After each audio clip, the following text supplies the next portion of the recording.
Shalom, kebenaran hari ini 24 September 2025 dengan tema tidak bisa berbuat apa-apa lagi. Bapak Ibu Saudara yang dikasihi oleh Tuhan, kalau jujur tidak sedikit orang yang gentar, takut menghadapi realitas dunia yang semakin jahat dan rusak. Memang di sisi lain ada orang-orang yang tidak takut, lalu menjadi ceroboh atau sembrono dalam hidup.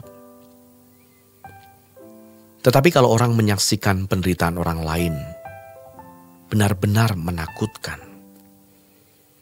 Sebab bagaimanapun dalam menghadapi wabah penyakit misalnya, manusia terbukti rentan. Karena yang dihadapi tidak kelihatan, dan begitu mudah orang bisa terpapar.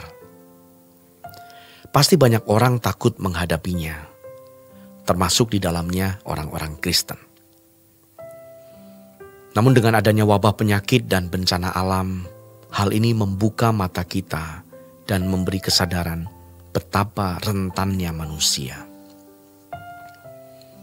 Maka pertanyaan yang mau kita persoalkan pada kesempatan ini adalah, bagaimana kita bersikap dalam menghadapi keadaan dunia yang jahat dan rusak ini?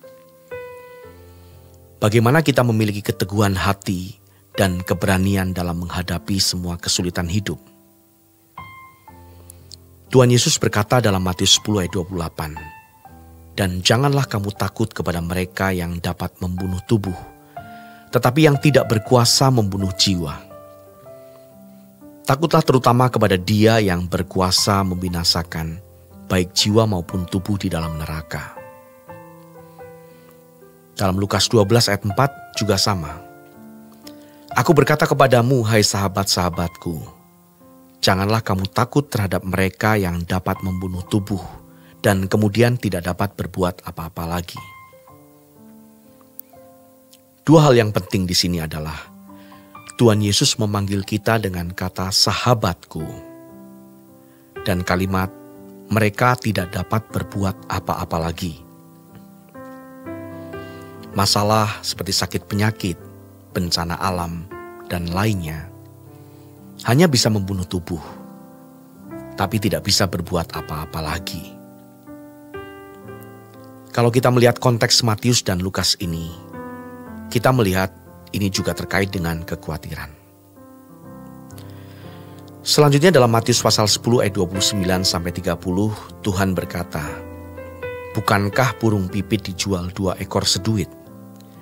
Namun seekor pun daripadanya tidak akan jatuh ke bumi di luar kehendak Bapamu.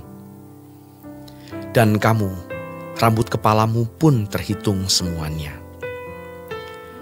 Seduit itu mata uang paling kecil. 2 ekor seduit, jadi murah sekali burung pipit itu. Sebenarnya kalimat ini memiliki pengertian bahwa rambut kepala ditandai setiap lembarnya. Apakah kita pernah berpikir bahwa 1 lembar pun kita tidak bisa menciptakannya? Allah yang menciptakan rambut kita. Matius 10 ayat 31-33. "Sebab itu janganlah kamu takut, karena kamu lebih berharga daripada banyak burung pipit.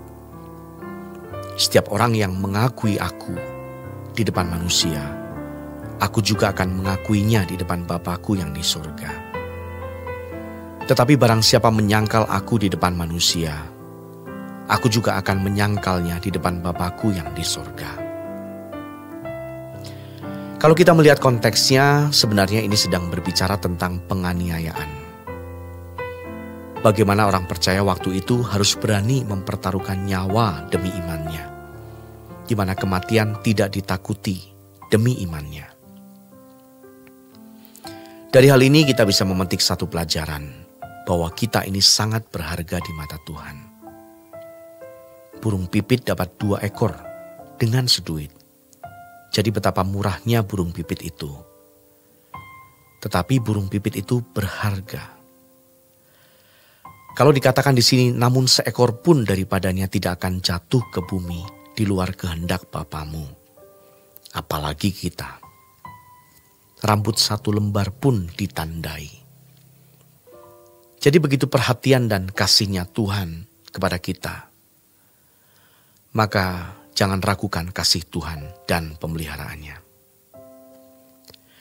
Saudara yang terkasih, mengutip Mazmur 91 ayat 5-8, pemazmur menulis, "Engkau tak usah takut terhadap kedahsyatan malam, terhadap panah yang terbang di waktu siang, terhadap penyakit sampar yang berjalan di dalam gelap, terhadap penyakit menular yang mengamuk di waktu petang.